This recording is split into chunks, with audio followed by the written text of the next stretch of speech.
Gerekli işini toplandık.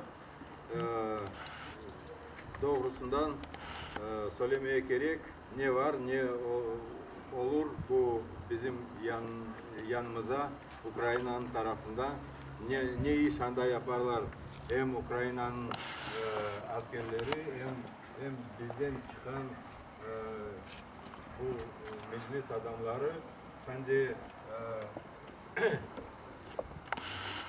bir şeyler anlamayıp halk için çalışmayıp basalar yaxşı adamları onların işlerini, onların yaşayan evlerini hem anda yaşayan adamlara hiç çare vermeyeler de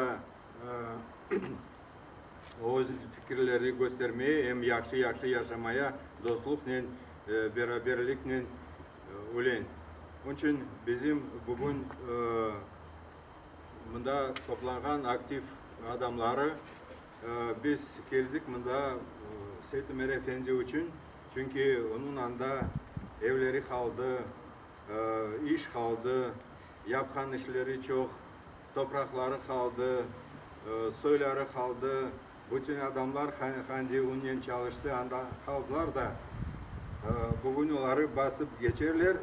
Onun için biz bugün doğrusundan söyleyeceğimiz bizim fikirleri bu yapkan işleri için